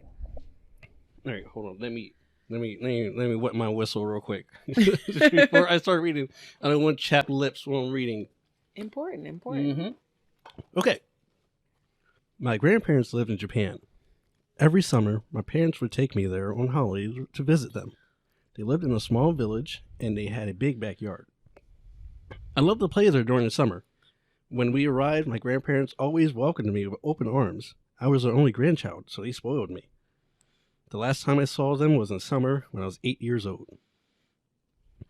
As usual, my parents booked a flight to Japan, and we drove from the airport to my grandparents' house. They were delighted to see me and had a lot of little presents to give me. My parents wanted to have some time by themselves, so a few days they took a trip to another part of Japan, leaving me in the care of my grandma and grandpa. One day, I was playing out in the backyard. My grandparents were inside the house. It was a hot summer's day, and I lay down on the grass to rest. I stared up at the clouds and enjoyed the feeling of the soft rays of the sun and a gentle breeze. Just as I was about to get up, I heard a strange sound. Po, po, po, po, po, po. I didn't know what it was, and it was hard to figure out where it was coming from. It sounded almost like someone was making the noise themselves, as if they were just saying po, po, po, over and over again in a deep masculine voice. I was looking around, searching for the source of the noise, when I suddenly noticed something on top of the tall hedges that enclosed the backyard. It was a straw hat. It wasn't resting on the hedge. It was behind it. That's where the sound was coming from. Po, po, po, po, po, po. Then the hat began to move, as if someone was wearing it. The hat stopped at a small gap in the hedge, and I could see a face peering through it. It was a woman, but the hedges were almost 8 feet tall. I was surprised at how tall the woman was. I wondered if she was wearing stilts or some sort of huge high-heeled shoes. Then a split second later, she walked off, and the strange noise disappeared with her, fading into the distance. Bewildered, I got up and wandered back into my house. My grandparents were in the kitchen drinking tea. I sat down at the table, and after a while, I told my grandparents what I had seen. They weren't really paying attention to me until I mentioned the distinctive sound of the po, po, po. As soon as I said that, both of them suddenly froze. Grandma's eyes grew wide, and she covered her mouth with her hand. Grandpa's face became very serious, and he grabbed me by the arm. "This is very important," he said, in an intense voice. "You must tell us exactly how tall she was." "As tall as the garden hedge," I replied, beginning to get scared. My grandfather bombarded me with questions. Where was she standing? When did this happen? What did you do? Did she see you? I tried to answer all his questions as best as I could. He suddenly rushed out into the hallway and made a phone call. Oh. I couldn't hear what he was saying. I looked over at my grandma, and she was trembling. Grandpa came back, barging back into the room, and spoke to my grandmother. "I've got to go out for a while," he said. "You stay here with the child. Don't take your eyes off of him for a second." Oh. "What's going on, Grandpa?" I cried. He looked at me with a sad expression in his eyes and said, "You've been liked by Hachishaku-sama." Oh. With that, he hurried out. He got into his truck and drove off. I turned to my grandmother and cautiously asked, Who is that? "Hachishaku-sama?" "Don't worry," she replied in a shaky voice. "Grandpa will do something. There's no need for you to worry." As we sat nervously in the kitchen waiting for my grandfather to come back, she explained what was happening. She told me there was a dangerous thing that was haunting the area. They called it Hachishaku-sama because of its height. In Japanese, Hachishaku-sama means 8 foot tall. Okay. It takes on the appearance of an extremely tall woman, and it makes a sound like po po po in a deep male voice. It appears slightly different depending on who sees it. Some say it looks like a haggard old woman in a kimono, and others say it's a girl in a white funeral shroud. Oh. One thing that never changes is its height and the sound it makes. A long time ago... I didn't even make the connection to a funeral shroud. Duh. A long time ago, it was captured by monks, and they managed to confine it in a ruined building on the outskirts of the village. They trapped it in 4 small religious statues called Jesus. Mm-hmm. They placed at the north, south, east, and west of the ruins, and it wasn't supposed to be able to move from there. Somehow, it managed to escape. The last time it appeared was 15 years ago. My grandmother My grandmother said that anyone who saw 8 feet tall was destined to die within a few days. Ugh.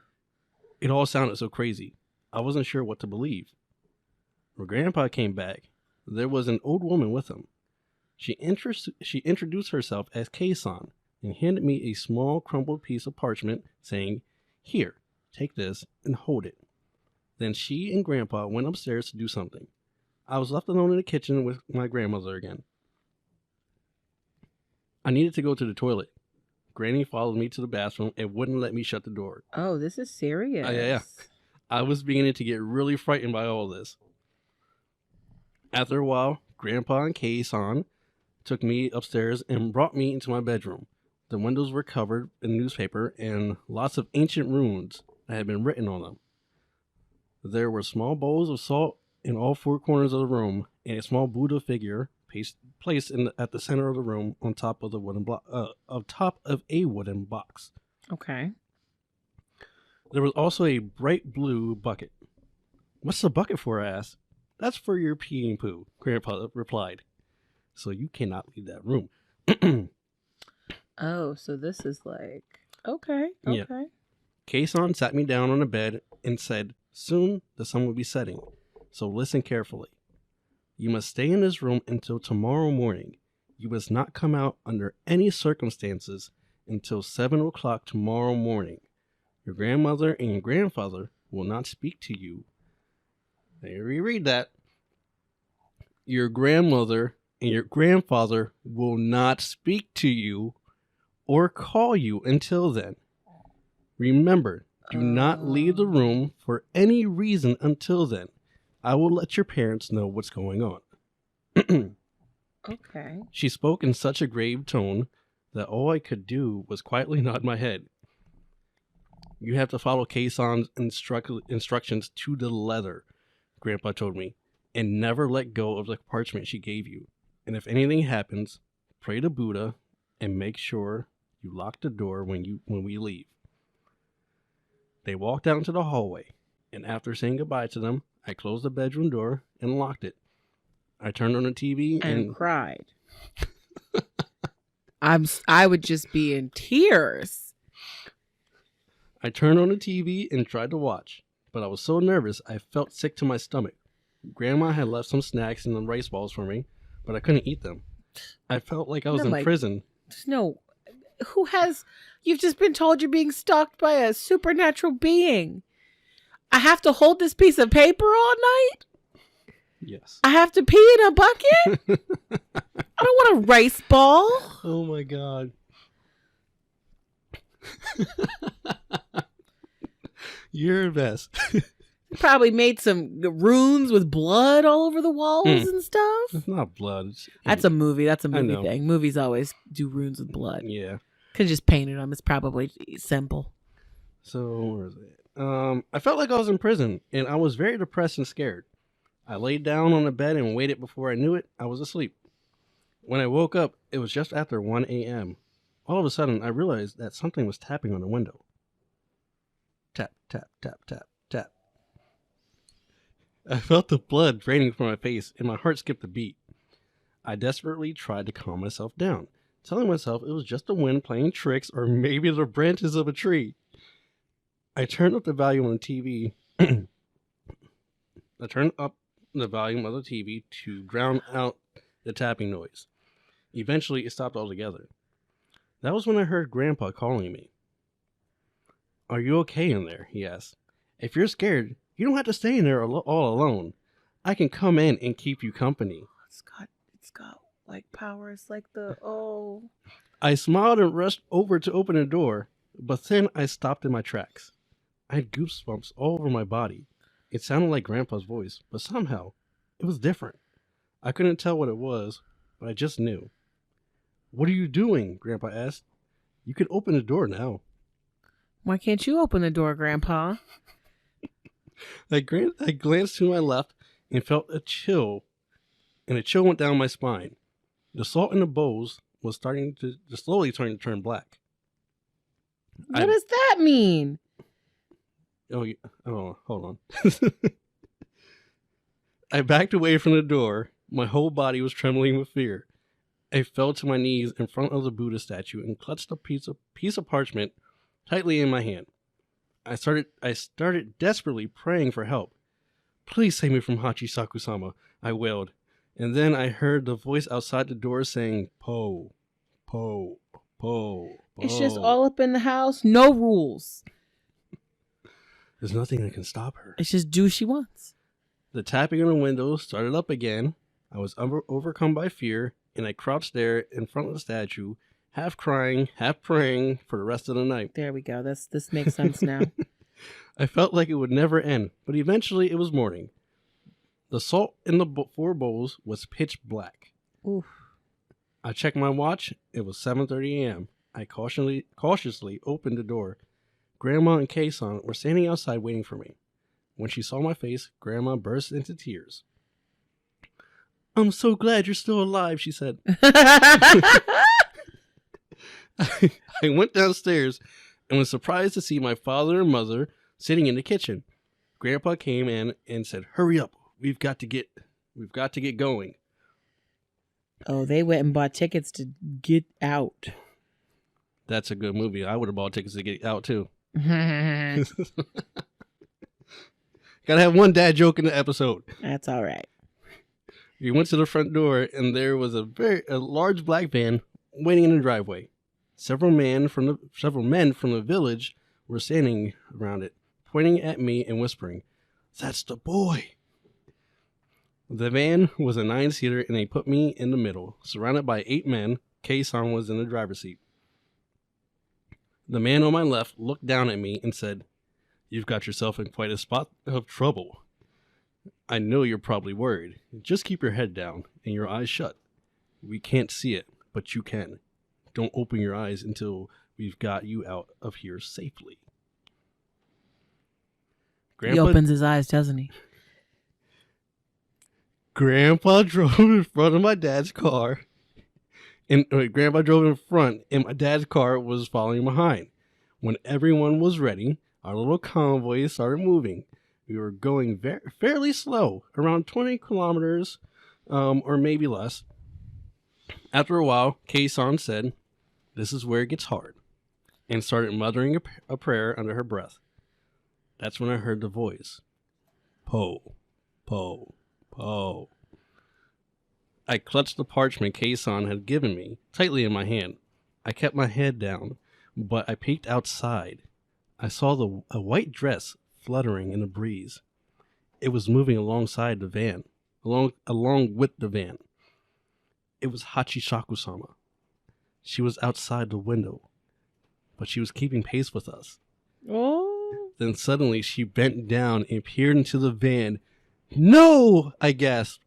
The man beside me shouted, "Close your eyes!"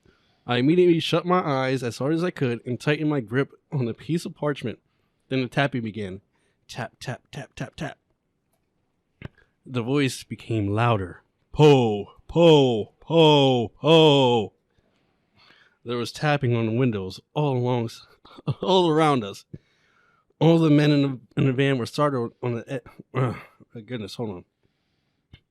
All the men in the van were startled and on edge, muttering nervously to themselves.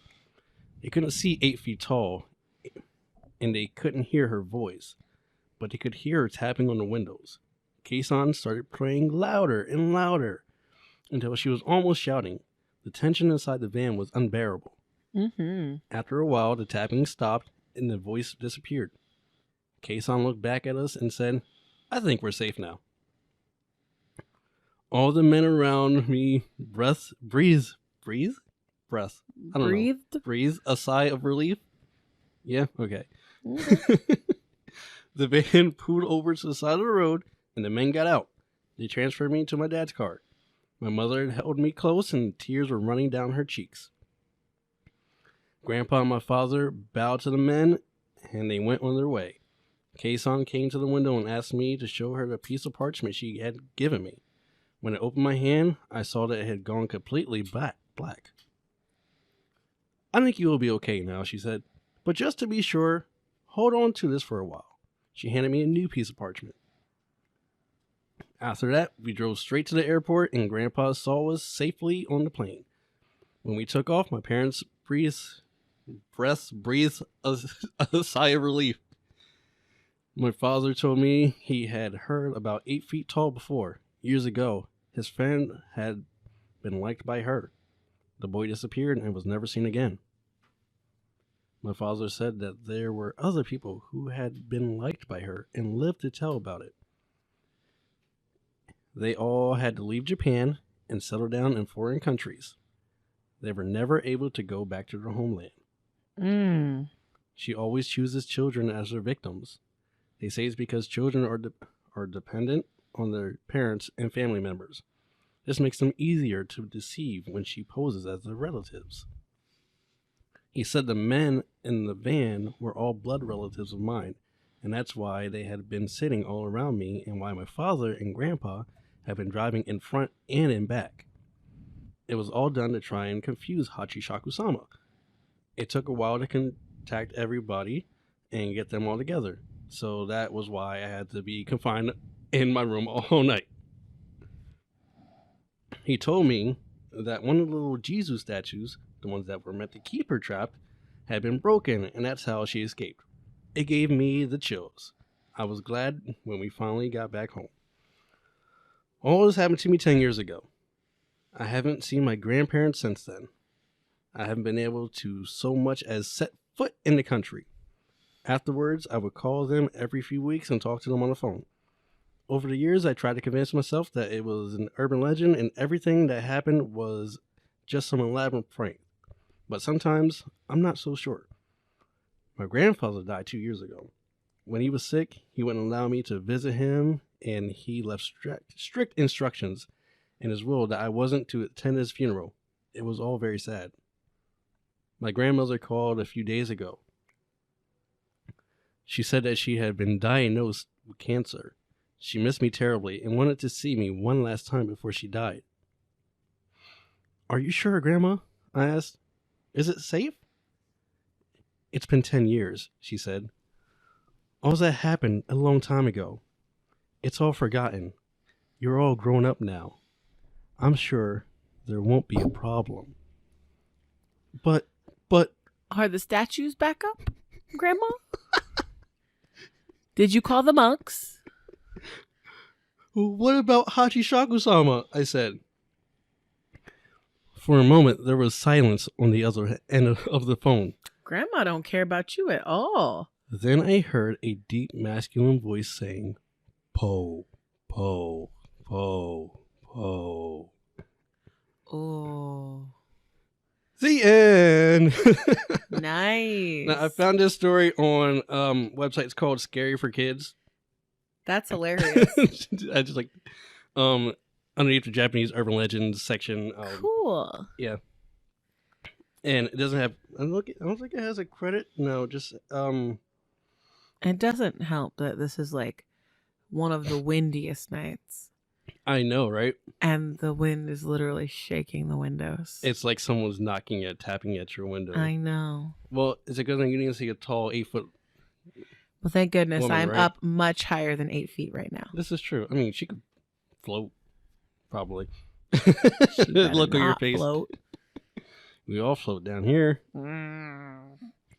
So yeah, if you want to escape her clutches, there's basically a lot you have to do. Basically, you're going to have to leave the country, but you also have to, I guess he didn't have to do a lot. He just had to like wait for people to help him leave the country. Well, apparently you can just hang out in that room. Oh yeah, and forever, right? Oh, Unless listen, she tries to get you so out of there. here's my question: why can't we ruin up the whole house? Ruin up the toilet, ruin up the Oh my god, hallways, ruin up the kitchen, just salt everywhere. salt everywhere. Because that's how you get ants. That's how you get ants. Do ants like salt? I don't know, but that's an Archer thing. So. I thought ants like sugar. Yes, ants like eating stuff. Anyway, I'm just saying, historically in spooky stuff, it's always about putting salt places. Yeah, of internationally, we've just that's been doing everything. salt. Everybody needs a circle of salt. Salt circle. So we're just gonna circle our house. Unless you practice voodoo, and then there's other stuff you can use that can be replaced with salt. But we're not getting into that today. So there's a Damn, I didn't want to mention this, but there's a manga I really, really enjoy because it mixes scary with funny. Mm-hmm. And it's called I'm gonna butcher this. But it's I had it pronounced, and it's for you, Tai Mashi Reina. So it's about a high school that has. So their school is basically haunted by 7 wonders. Mm-hmm. Now this is 7 wonders. Apparently, I've just found this out. This is like a thing. Mm-hmm. So there are like 7 wonders in this high school, and she's come to exorcise ghosts that are in this high school and around the area. And she's basically like this girl. Her name is Reina, and she is abrasive. Okay. She's a very abrasive girl. Okay. And she meets, she teams up with other kids in her school to help her exercise these. But there's a story in there. There's a chapter that I don't know if you follow me, if you have me on Facebook or not, but Brittany does. I posted pictures of when I was reading it, and I posted pictures of a girl who had very long arms, and then in one panel, and in the other panel, she had very long legs. Do you remember me? Do you remember me posting that? Mm-mm. Okay. Well, I might be able to pull it, but so basically, they followed the story that I just read to you guys, of Hachishaku-sama, and not now, stupid phone. And here it goes. Yeah. So this is the one. So in this story, she lures a little boy away by pretending to be a little girl, and they walk to his riverbed, and he does some things that I guess you would say excite her. So when she sees these things, she goes po po. Every time she sees like him, like either bending over, he got wet by the water. Oh goodness. Are you sure this isn't a hentai? It's not a hentai. All right. It's not. It's really not. There's some fan service in there, but that's about it. Okay. So now this story, it follows the same, like I said, the same path as the story I just read. But the boy, he escapes her because she loses interest in him. And this is a funny part. The reason why she loses interest in her is because the anime calls her a shota. No, Miss Brittany, do you know what a shota is? Mm-mm. It's a person who likes little boys. Oh, gross. Or little children. Yeah. Ew. Yeah. So she wasn't interested anymore in him because he had grown up. Oh, okay. Yeah, except in this story, she apparently decides she likes you forever. Yeah. And that's the main, that's the actual, like, official story. She likes you forever. I think I can fit one more. Okay. The powers that be say that I have more time. Don't put that on me. I just wasn't sure. Did you have like 5 pages, 10 pages? Look, no. If I had more than 5 pages, I'd be like, oh no, we're gonna end this right here. Okay, yeah. This is gonna be another long episode, and I apologize because this is my fault. I did take like an entire 45 minutes. Anyway, whatever. It's okay. Okay. Strangely enough, the longer the episodes, the more views they seem to be getting. Oh, so people whatever. like long episodes. Apparently, people, you like it. Here we go. Okay, so now what would a Japanese urban legend be if there wasn't a small little ghost girl in it? It's the normal. Yeah. So this is the story of Hanako-san. A ghost girl that haunts toilets in Japanese schools. She's a bit like a Moaning Myrtle, if you would. Oh my goodness. So her backstory is a little shaky. One story says that she, during World War II, her school was being attacked and bombed, so she hid into the bathroom. What? Just reminds me of a video game. Okay. Yeah, she hid into... Which means the game could have been made based off of this lore. There you go. She hid into the bathroom, and then that's where she eventually died. Mm-hmm. Or another one says that her parents were very abusive, and she ran away into the bathroom, and that's where she eventually died. Alrighty then. So either way, what is solid about this is that she hid into a bathroom stall, and she died there. According to legend, if you go to the third stall in the girls' room, bathroom on the third floor of your school, you'll be able to summon her.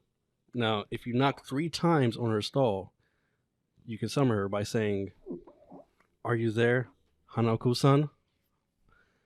And if you hear a small girl saying, "Yes, I'm here," you'll be able to open her door to her stall and greeted by a girl wearing a school uniform. Is not not modern, not modern at all. So it's modern. She has a red skirt on. She has like a bob cut, bowl cut. Very typical of young Asian children. Yeah, and like her red skirt, she has this red suspenders with the skirt. Mm-hmm. So there's one version of okay, so there are different versions of the story, of course. One says that once you summon her, that you won't hear anything, or another version says that she'll open the stall and drag you in there and kill you. Yeah, I was trying to figure out what's the appeal here. We just want to see a ghost, Excuse me. But there are other stories that say that she's harmless, that she just wants to scare she literally wants to scare the shit out of you.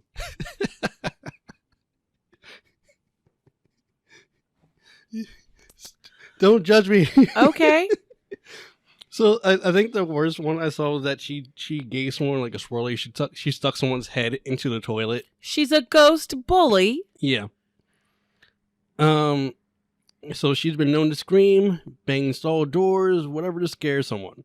Many children play this game of summoning her, just like when you would do at a friend's sleepover house Bloody Mary. and summon Bloody Mary.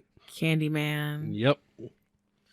It's like a mini, like it's an initiation rite. Staying after school and doing it. Yeah, an initiation rite, if you will. So here you go back, and I'm talking about other stuff. There's an anime that stars. Oh my god, that stars her. That came out last year. Oh wow. It's called Toilet Bound Hanako-kun. And this anime, Hanako is actually a boy, and he can grant you wishes. But he still goes. He's still like blah blah blah. But he takes something precious from you. I have to mention this. The art style is really really cute, and I started watching it today. And I'm on episode like 5 of it, and I'm just like, oh, I'm stuck in it. It's really, I mean, it's entertaining. I found it in the slice of life section, so I was like, oh, interesting. Now, of course, there are ways to keep Hanako away. So she's drawn to dirty toilets. So make sure you keep those bathrooms clean. Don't go to the bathroom alone. Always go with someone. Always go with a buddy. Absolutely. Yeah. That's what we do at school. And she apparently doesn't attack students who are good in school, like who study, who have good grades. Oh, okay. Just do your work. You'll be all right. So keep those grades up. For our under 17 listeners, that's all you got to do. Yeah, there you go. Keep those grades up. So have you noticed that most of these Japanese urban legends are just cautionary tales? A lot, yeah. Yeah. So, Hachishaku-sama, stay close to your parents. Don't talk to strangers. And Hanako, basically, do your chores, use the buddy system, and study hard, and she will go away. There you go. And that wasn't too much longer. And that's all I have from the land of Japan. For today, I might cover another one some other day. That sounds fun. Yeah, but since this is Women's History Month, I'm going to try to keep going with the women stories. Oh, see, I didn't even think about that. I could have focused on only women killers, but I decided I wanted to do international killers. Are there international women killers? There is, but someone was like, I've never seen anyone discuss a Nordic serial killer. And so I promised it's also going to have horrible names for me to pronounce, but we're going to try our best. There you go. But I promised, I was like, you know what? I'm going to look and see if there are any Nordic serial killers that I can find enough information about to do like a good 40-minute segment on. There you go. That's the difficulty with this. You got to find a lot of source material to draw from. Yeah. I don't want to base it only off of one person's, write-up. Mm-hmm. That's true. Yeah.